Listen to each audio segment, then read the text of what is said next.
Սասնա ծռեր, Բ հատոր, Առաջին մաս, խմբագրեց ակադեմիկոս Մանուկ Աբեղյան, աշխատակցությամբ պրոֆեսոր Կարապետ Մելիք Օհանջանյանի։ Գ պատում, Դավիթ և Մհեր, պատմեց Դատկու Մոչկանց գյուղացի Ավետիս Մարտիրոսյանը,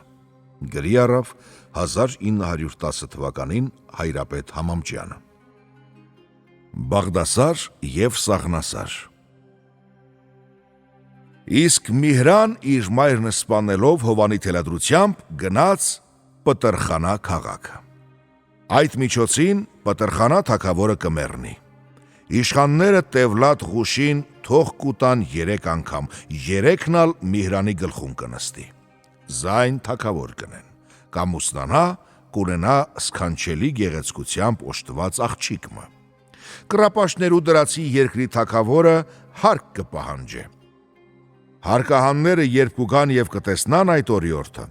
առանց հարկ պահանջելու ետ կերթան և անոր գեղեցկությունը թագավորին կպատմեն։ Թագավորը 3 անգամ պատգամավորներ կղրգե և կպահանջե, որ աղջիկն իրեն տան։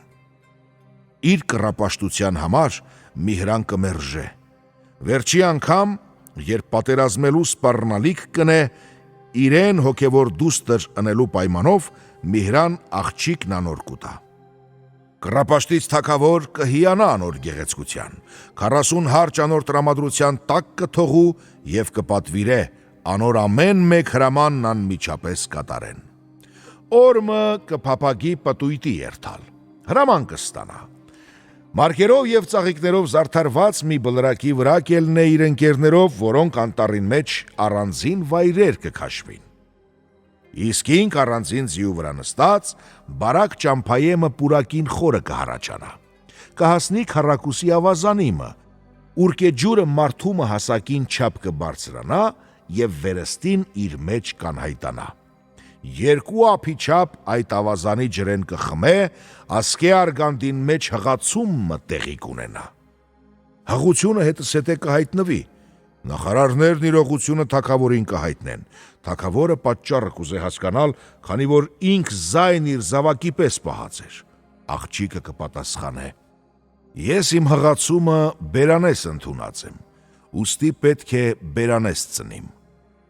Եթե այդպես ըլլա, գիտցիր, որ շնության պտուղ չէ, ուրեմն սպասելու եմ 9 ամիս, 9 օր և 9 ժամ։ Թագավորը հավանեցավ, սպասեց, և իրոք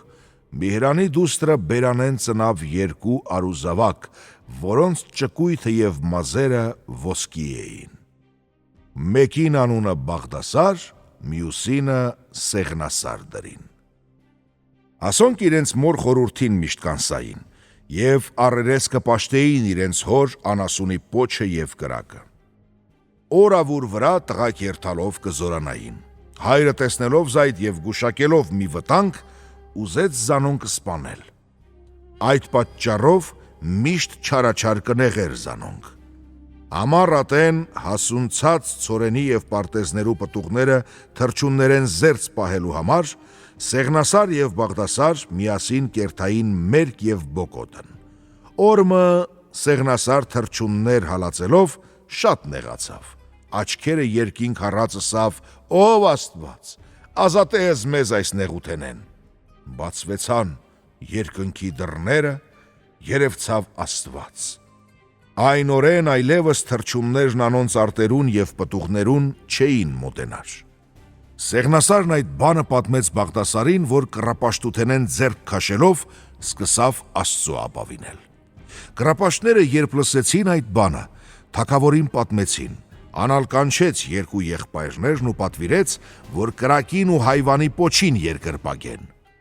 Անոնք առերես հավանություն ցույց տվին։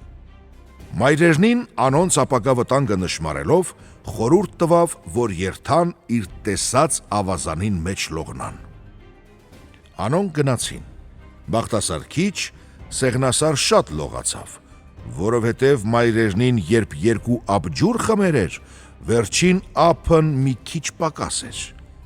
Սեղնասարն այդ պակաս ջրի պտուղն էր, հետևաբար տկար մնացած էր։ Լողանալեն հետո երկունքն ալ համահավասար ուժ ունեցան, և օրավուր վրա ևս առավել սկսան զորանալ։ Թագավորը զայն տեսնելով, որոշեց Սեղնասարը ղրկել յուր պապուն Միհրանին քով, Բաղդասարն ալ սպանել։ Եվ որովհետև հայտնի չէր կրնար, օրմը քաղաքեն դուրս գնացին լեռան վրա խնջույք ընելու։ Թագավորի և նախարարած խորհրդով Բաղդասարն արբեցուցին։ Երբ անզգայացավ, շղթաներով կապեցին և պիտի սպաննեին։ Սեղնասարը մատանիի ակի խանգարիրը տեսավ, հրաման առավ և շուտով մեկնեցավ, հասավ խնջույքի վայրը, հոն գտնվող նախարարները և անոնց հետ եղող 40 զորքերը բոլորն ալ սպանեց և միայն թագավորը ողջ պահեց, մինչև որ պաղ ջուր սրսկելով սթափեցուց Բաղդասարին, թագավորն ալ Բաղդասարի ներկայության սպանեց։ Բաղդասար այդ ոճրագործության չհանդուրժելով, երկար ժամանակ Սեղնասարի դեմ կռվի բռնվեցավ, բայց և ոչ մեկերնին ընկճվեցավ, մինչև որ իրենց մայրը հասավ և հաշտեցուց զանոնք, դիտել տալով, որ սպանված թագավորն իրենց հայրը չէ։ Այս կերպով Միհրան եկավ, այդ երկրին ալ տիրեց,